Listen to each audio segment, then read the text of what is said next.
Today, the big lie: regional banks caught gaslighting customers.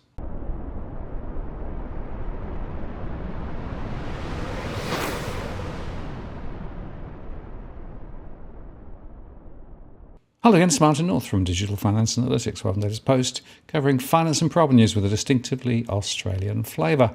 Gaslighting is a form of psychological manipulation in which the abuser attempts to sow self-doubt and confusion in their victim's mind. Typically, gaslighters are seeking to gain power and control over the other person by distorting reality and forcing them to question their own judgment and intuition.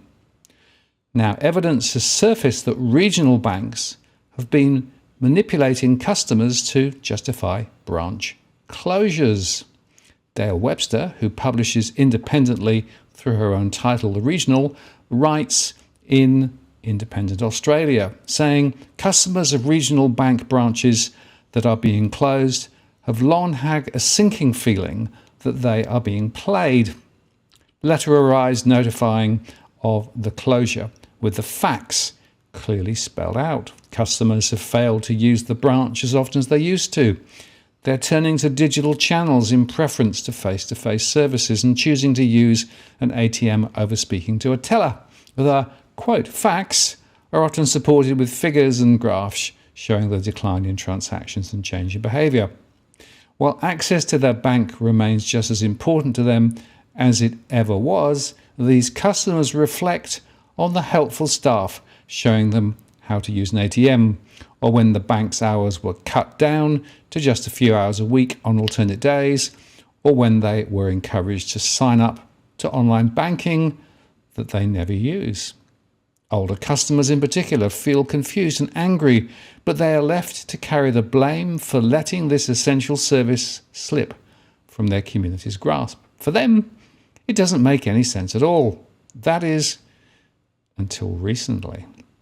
The Coalition's inquiry into the impact of regional bank closures was a biased exercise, resulting in a slew of branch closures nationwide. The federal government's Treasury Department now has in its possession pages of first-hand accounts from bank staff admitting that they have been working under orders to move customers away from face-to-face banking and onto digital channels. They say that they have been also told to refuse teller service and direct customers to ATMs if they want to withdraw cash. Statements include, "We are paid a bonus for migrating customers to digital banking. This acts in a catch-22 situation, as once converted staff are cut and then branch hours and then closures." Or again, "We are unable to open any account that a customer requests unless they're registered for internet banking.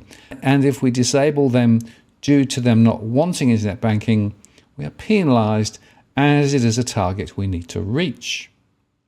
Just the other day, we were told that we're not allowed to deposit cash into customers' credit cards. We have to tell them, no, we can't do it, and take them to the ATM. Our customer interactions get converted to numbers, and those numbers make you look like a failure because they should be tracking down, not up. The statements are a smoking gun, Dale says. It is the first time hard evidence has been available to prove these long-suspected practices exist, yet the information provided to the Regional Banking Task Force through the Financial Sector Union, the FSU, was ignored by the government in its final report. Sneakily released by the Albanese government recently, the much-awaited Regional Banking Task Force report contains nothing that will save a single bank. FSU National Secretary Julia Agresso says it is clear from the feedback from bank employees that the banks are engineering the changes that they are using to justify branch closures. The banks claim that the public prefer to complete their financial transactions online, and it is easy for the banks to blame customers for those closures. However, they are the ones enforcing this change. It has long been part of their business model, and bank staff have had targets imposed on them to convert customers to digital banking. They have had limits placed on the numbers of over-the-counter transactions and how many new online banking accounts they had to open. So effectively, workers have participated in the demise of their own jobs. Using manipulation to distort reality and make someone question their own judgment, as the banks have been doing by telling customers they are to blame for branch closures because they have changed their behaviour when they have actually been steered to interact with the bank in a different way, is indeed called gaslighting. The practice should not be acceptable under the overarching principle of the Banking Code of Practice, through which the banks make commitments in relation to trust and confidence, integrity, service, and transparency and accountability. Those commitments include: we're committed to earning and retaining the trust of our customers and the community. We will act honestly and with integrity. We will be fair and responsible in our dealings with you. We will build and sustain a culture based on strong ethical foundations. We will ensure banking services are accessible, inclusive, and provided to you in a fair and ethical manner. We'll be transparent in our communications with you.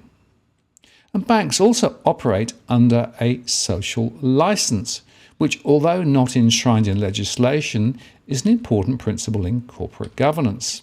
Former Australian Securities and Investment Commission Chairman James Shipton described it in 2020 as intrinsically linked to trustworthiness. Trust is crucial to the efficient functioning of every part of society. Everywhere within the financial system, trust is needed and relied upon. Too often, we just think of it as an amalgam of companies, pension funds, mutual funds, sovereign wealth funds, and so on. Yet, at the end of each corporate structure, at the end of every shareholding chain, is people. Accordingly, it is profoundly important that people have trust in the system.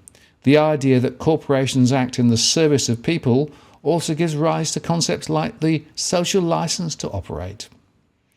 In many ways, the motivation for the calling of the Financial Services Royal Commission was because poor conduct by many financial institutions was fraying the trust the community had in the financial sector and putting at risk that social license.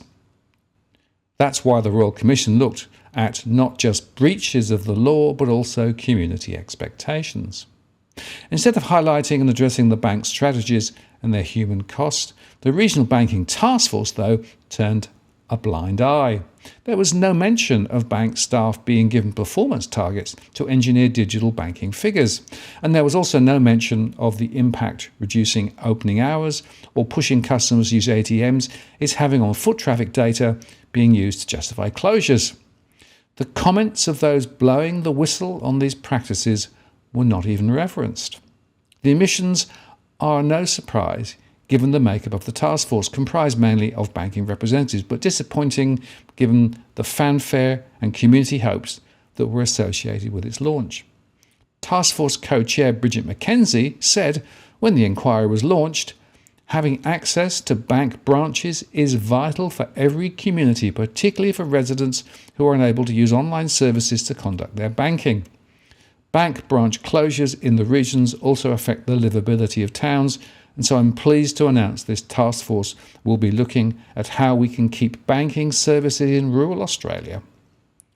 The big question is whether the federal government, both the previous coalition government and the new Labor ministry, has taken on the role of enabler in this psychological game with regional Australians. The settings of terms of reference that started from the premise that bank closures were inevitable and ignoring submissions to the task force that shone a light on the ugly truth of data manipulation suggest this. With no independent arbitration of the Banking Code of Practice, the social licence to operate being unlegislated, and the government cozying up to the banks through the Regional Banking Task Force, the gas lights are indeed burning bright. Or are they? Well said, Dale. This is a very important issue, and as you say, the gaslighting has been going full speed ahead. And interestingly, of course, many people assume that everybody's online and there's nothing to see here. But just bear in mind that many people in regional areas are using branches much more. As my recent survey showed, And the other point is that in regional Australia, digital banking is harder to get because, of course, the internet reach is pretty limited.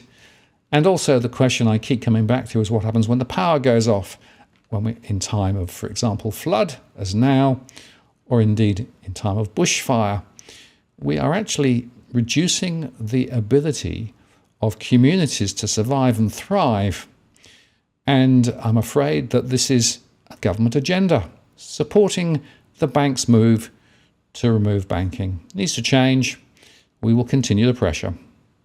I'm Martin North from Digital Finance Analytics. Many thanks for watching, and I'll see you again next time.